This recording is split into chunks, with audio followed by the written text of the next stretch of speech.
The year is 1990, and I'm on GamePro TV spoiling the end of Ghouls N Ghosts.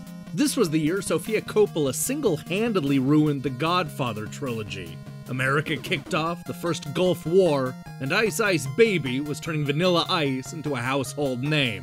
But we're not here to stop, collaborate, and listen, because today we're counting down Electronic Gaming Monthly's worst reviewed games of 1990. Let's kick it. Stop me if you've heard this one before. Old school graphics don't belong on next-generation consoles. It's the mindset preventing some gamers from experiencing a whole library of amazing indie games, and a school of thought that dates back to the earliest game systems. This was a common mantra amongst critics in the early days of 16-bit. If you're gonna make a Genesis game, you better deliver on graphics and sound. Critics wanted to see real advancement over the Nintendo Entertainment System, or else. Shove It turns out to be a good case study of this phenomenon. When Electronic Gaming Monthly reviewed the same puzzle game on the Game Boy, they gave it mostly strong scores. I mean, it wasn't going to win any awards or anything, but it did pick up a couple of 7s. But the same editors were less than enthusiastic about the Genesis port released only 2 months later. Steve puts it best. It was great on the Game Boy as voxel, but as a 16-bit entry, it comes up way too short. As you might expect, the rest of the critics weren't as kind. Come on, please tell me you're joking, whined Sushi X before asking one of the dumbest questions of all time. A puzzle game like this on the Genesis? Martin also had inflated expectations, noting that with all the power the Genesis has, you'd expect more than just a regular puzzle game that could be done just as well on the Game Boy. Shove It averaged a horrible 3.25 out of 10.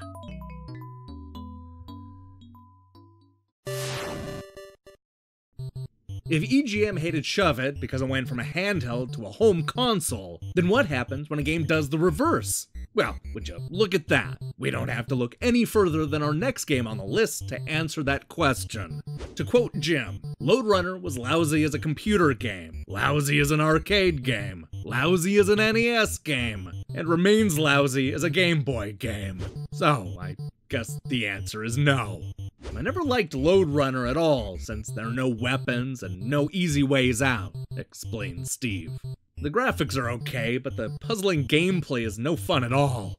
Ed was less kind. The NES version was a dog, and so is this Game Boy copy. But it's not all bad, and Martin was quick to find the silver lining. He liked the decent gameplay in art edit mode. I guess that's something. Between the 3s and the 4s, Hyper Lode Runner averages a pathetic 3.25 out of 10.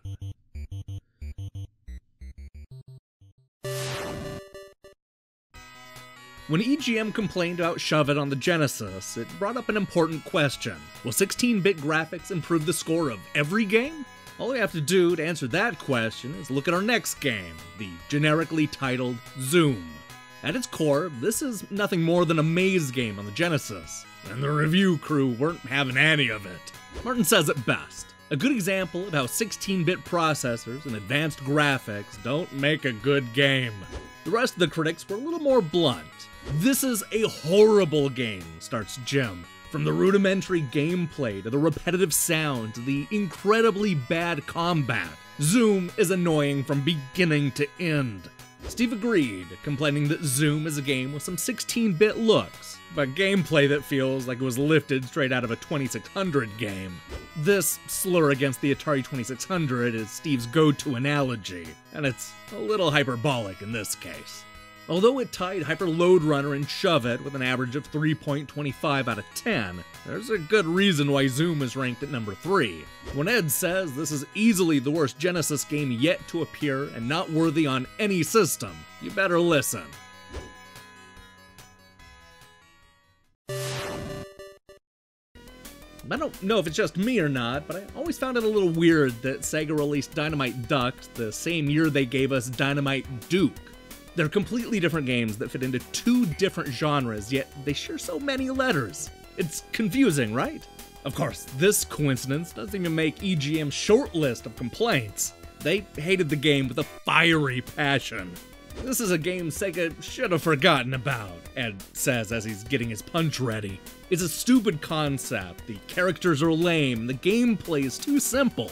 If you're old enough to read this review, then you're too old to play this game. Ouch! Steve also had a long list of complaints. Dynamite Ducks is slow, looks bad, and is way too easy, even for beginning players. And Jim's list? It doesn't move well, it isn't interesting, and it isn't any fun.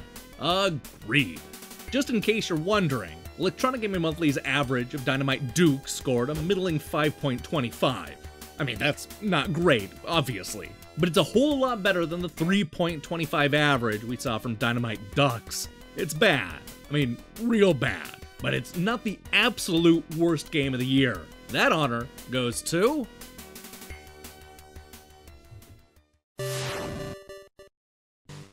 If you watched our list of the worst games of 1989, then you already know that Electronic Gaming Monthly is hard on movie games. The first time around, they gave Friday the 13th a 2 out of 10, and now it's Total Recall. At least it led to this hilarious review. In the movie of the same name, Arnold's character's memory was erased. This game, based on that movie, should also have its memory erased. Total reject. Earning 3s from the rest of the critics, Total Recall was hammered for just about everything.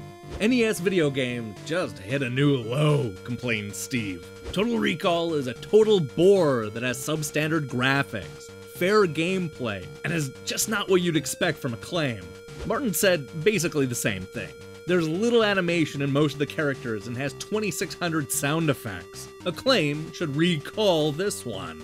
Oh, I see what you did there. The game was actually so bad that it won the Worst Movie to Game Award in their 1991 Video Game Buyer's Guide. You win some and you lose some.